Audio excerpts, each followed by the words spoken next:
Well, I thought that the first half we played pretty well. I thought we ran well. We were sharp offensively. We did some good things defensively. We committed too many fouls in the first, I think, 9 minutes, got them in the bonus, but the last 11 minutes we were really sound defensively.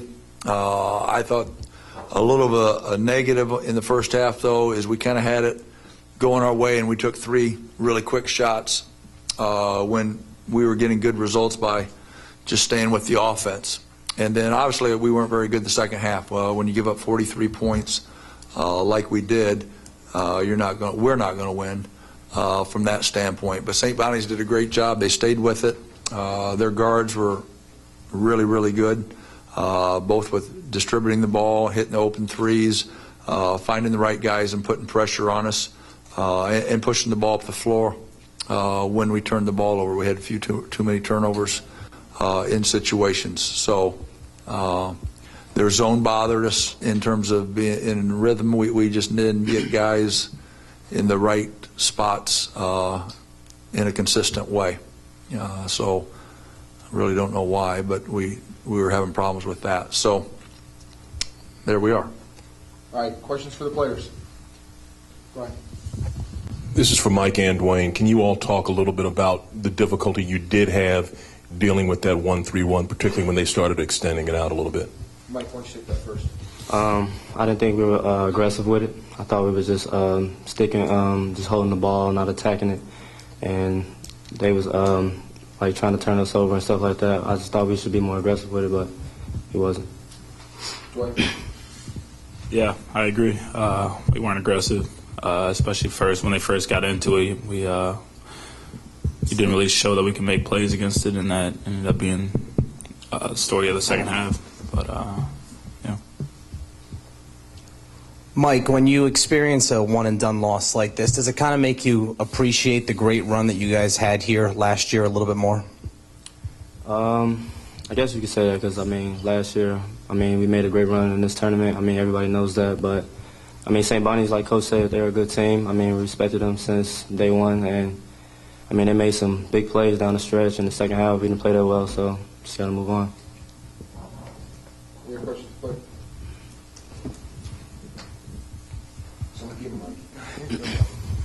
Dwayne, on the last possession for you guys, you hit the three-pointer. When you got the pass, that was a little bit awry. Did you have in mind immediately to shoot the three, or you just went through a process of what you want to do and then you just presented yourself with shooting the shot?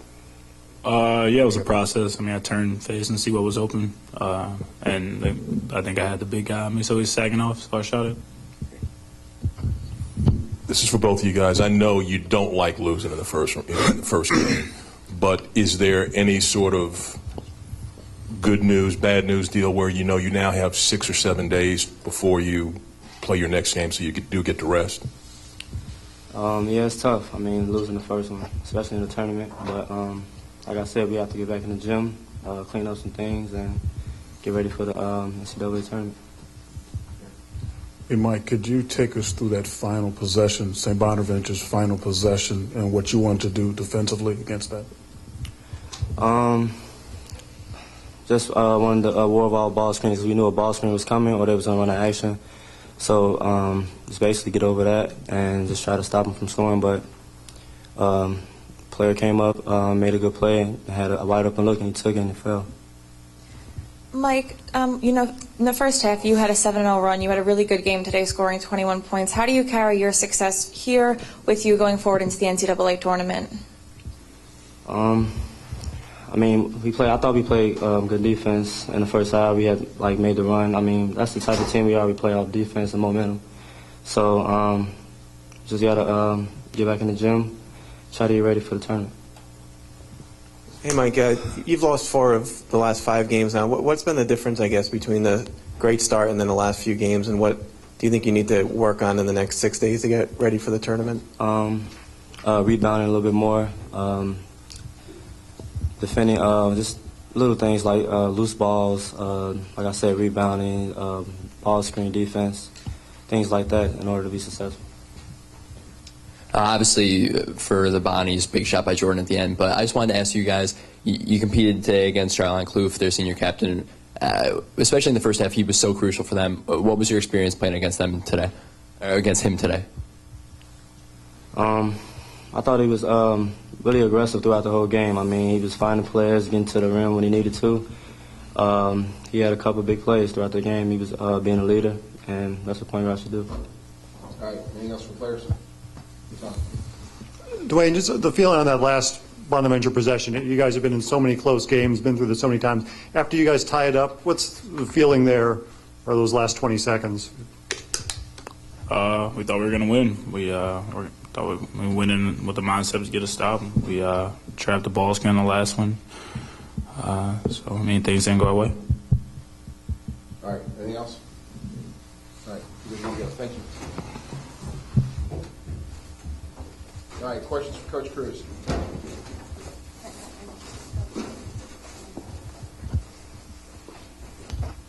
On St. on St. Bonaventure's final possession, there was a ball screen in Charlotte. Looked like he got doubled and was able to squeeze it past. Were you pleased with that? Outside of the Jordan Gathers making the shot, were you?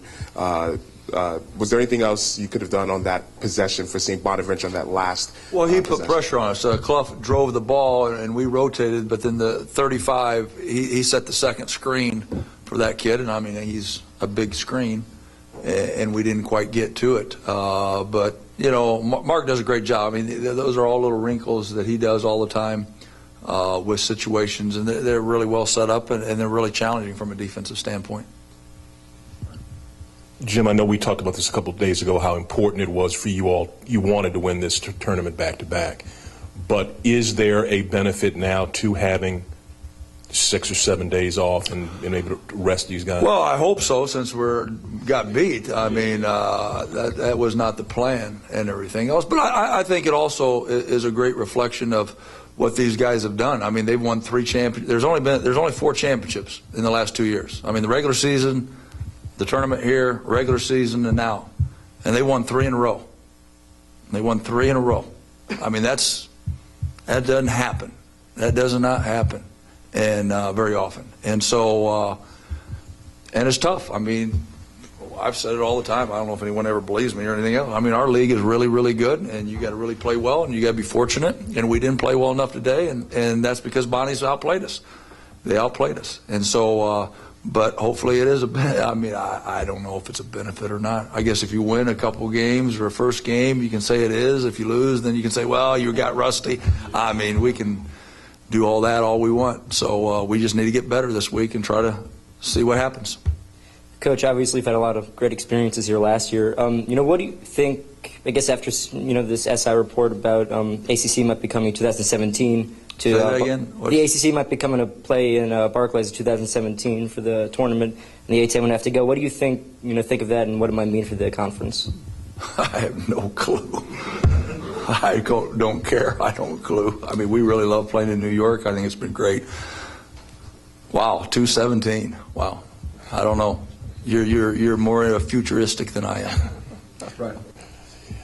Their 1-3-1 was the most difficult aspect of that, the length of the kid right at the top of that 1-3-1, or what? We didn't get our guy. We couldn't get our guys in the right positions most of the time for some reason. I don't know what the heck was going on, but we weren't very aggressive at the right points. We got out of what we were doing a little bit, but they're good. I mean, they're long. They're competitive. They stretch you out.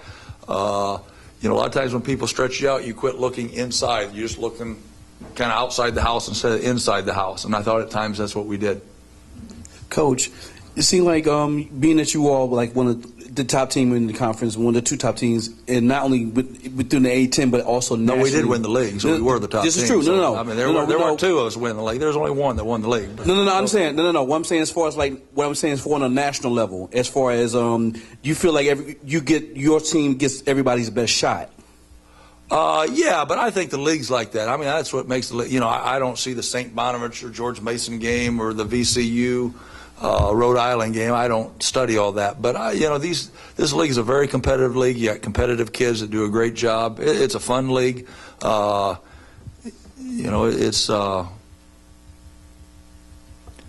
I'm well equipped, because when I go home, my wife will look at me. She goes, "Do I need to call your daughter or your son?" Well, my daughter's a therapist and my son's a pastor, so I don't know if I need counseling or prayer. So I take my pick. So I'm well equipped. Tom. I'm sorry, Seth. Go ahead. Coach, it's always tough to go out early in a tournament like this, but on a personal level, you were able to see some family. You took the team to West Point. Does anything about those kind of personal things about this trip soften the blow? Well, we try to make trips anytime that we have a chance and have a little time. We're very fortunate because we're on spring break this week during this tournament the last couple of years. So we always try to get the kids a good experience with fun or educational things and things that will help them just see the big picture more and more. And so being able to do that, and then obviously it's a special treat for me because I've had both my kids live in Brooklyn. Now I have one live in Brooklyn and a grandbaby and a daughter-in-law, so that's good for me. It's a lot better than the tournament being in Charlotte. Rachel. Coach, lost 4 or 5 right now. Are there any trends you see in those 4 losses that have been consistent that have you concerned?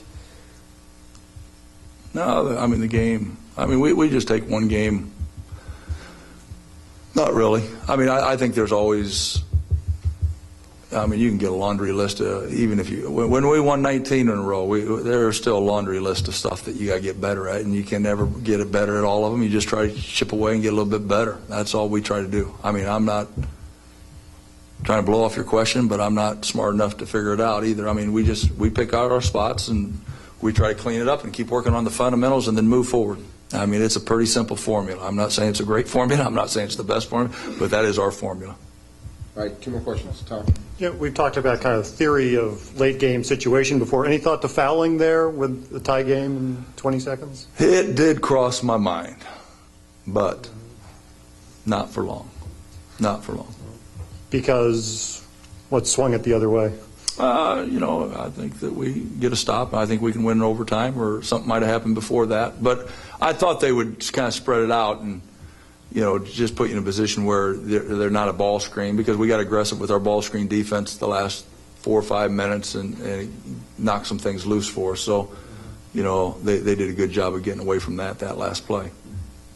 Last question here. Yeah, Jim, this is the 3rd consecutive year you'll be in the NCAA tournament. Is this having a senior laden team, is that good for the program in terms of, do you feel like you guys are ready to make a good run in the NCAA tournament? Well, I think you're not going to face any bad teams in the NCAA, and I think that's what makes the NCAA an unbelievable spectacle, in this country. I mean, people are addicted to the NCAA tournament. It's fun because it's the unknown. I mean, you don't know what's going to happen, and us coaches don't know either. We don't. But you know what? Kids have dreams. That's why this is a special. It's kind of like what's that TV show? Starcer. Is it Starcer? What is that? When they sing and what is it? American Idol. I mean, you got all this talent, and then kids can get their dreams, and that's what the same thing as American Idol almost. I mean, the kids are living their dream and working their dream, and you got to be good and you got to get lucky. You got to be good and you got to get lucky. Hopefully, we're good enough, and hopefully, I know we're pretty darn good, but we got to play good and we got to get lucky. We weren't good enough today, and that was the bottom line. Okay, guys, thanks. Appreciate it.